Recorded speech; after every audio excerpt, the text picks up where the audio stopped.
Hi, this is Shannon with Afterthoughts, and today I will be reviewing Arrow, and this is season 2. Okay, brain fart.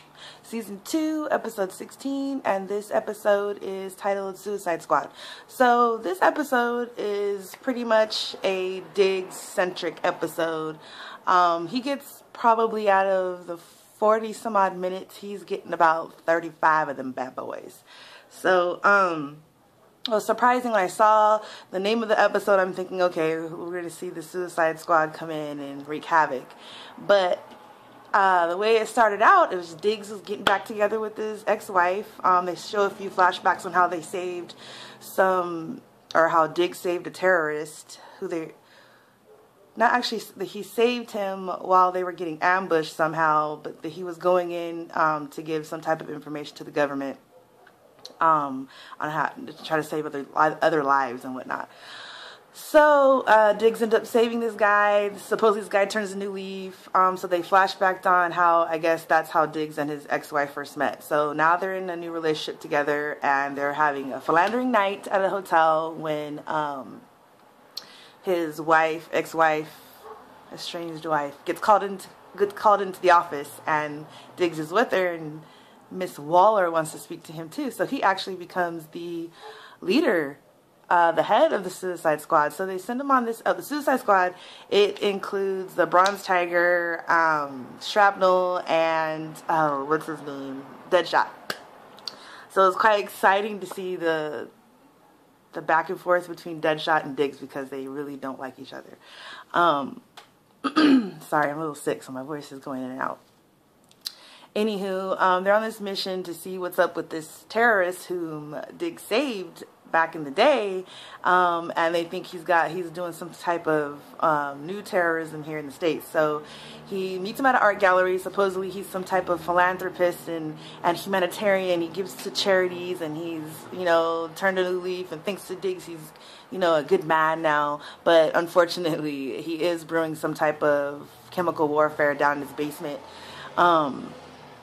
And the Suicide Squad finds out. Amanda Waller, Miss Waller, she's a bad mamma jamma. I really like her. She's giving off this Megan Good vibe. I don't know if you folks know who Megan Good is, but she's in Biker Boys, and recently I believe she was in that Act Like a Lady, Think Like a Man movie, whatever that movie was. But yeah, she was in that too. This actress is giving off that vibe, but she's a little bit more conservative, but she's giving off that Megan Good vibe to me. And I really like her, but she's stone cold. She tells Deadshot to stay there because she doesn't need to, she just wanted visual confirmation that it was there. And she's sending in the drones to do an airstrike and blow up the whole building. And she doesn't care who's there she doesn't care who's in the house, who's around the house, in the vicinity, nothing. Everything must go. And it's easy to cover that up because there's, chemicals are brewing. It could just look like some type of chemical accident. So, plans go south when Diggs gets a heart and he goes back to save Deadshot. Oh, but I forgot. They do have little chips inside their head, and we know that because Shrapnel, earlier in the episode, tries to escape. Amanda Waller gives him the warning. He doesn't abide by it, so boom, she just kind of fries his brain from remotely, which was pretty cool. So every member of the Suicide Squad has this chip in their head. And Diggs goes back and saves Deadshot, and they notice that the drone has now changed courses and is after their getaway van. And Diggs' ex-wife grabs Bronze Tiger's claws, snips that piece out of the back of his neck, boom, and the drone just pretty much lets loose at the wrong target. So, Diggs pretty much tells Amanda Waller, this is what you'll get when you put me in charge of something like this. Things will go south. So, I guess, I wasn't really excited to see a Diggs-heavy episode, but, it wasn't bad because I got to see Suicide Squad. Not to mention, you get to hear Harley Quinn in this episode as they're talking in the cells, introducing everyone who's in the Suicide Squad. You can hear Harley Quinn offering her therapeutic services to the happy couple, which was quite funny. So I'd like to see her again, but maybe not. She probably won't come around again. But That was pretty cool. Oliver, Mr. Melancholy this episode, dealing with the fact that Slade knows everything about him and he's pretty much pushing Sarah away, and Sarah's all angsty, and I can't believe Laurel, is that her name? Laurel? I keep forgetting.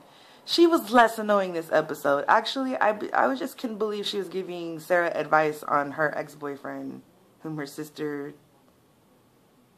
whom he cheated with her on with her sister.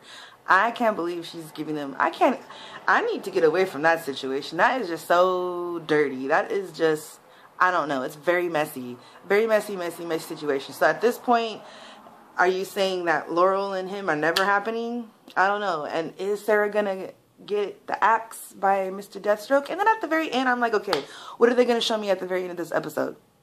At the very end of this episode, we just see Amanda Waller telling Oliver that yes, we're on the hunt for this mercenary, and we call him Deathstroke, and they show him in, I guess now is his full regalia. But I'm like, okay, we already knew that. So I don't know what this big reveal was supposed to reveal.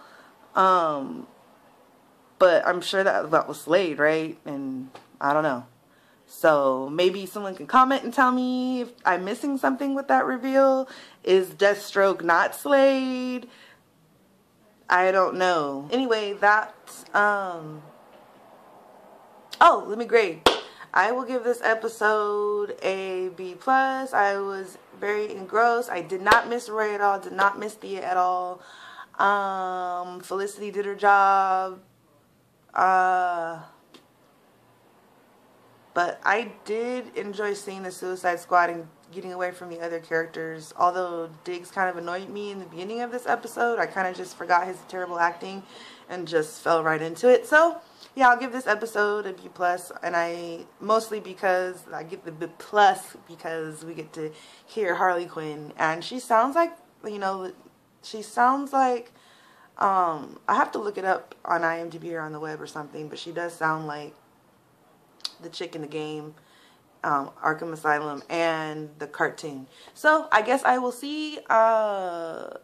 Please do not forget to like and comment and subscribe, and we'll be seeing you soon. And that's it for Afterthoughts with Shannon. Bye.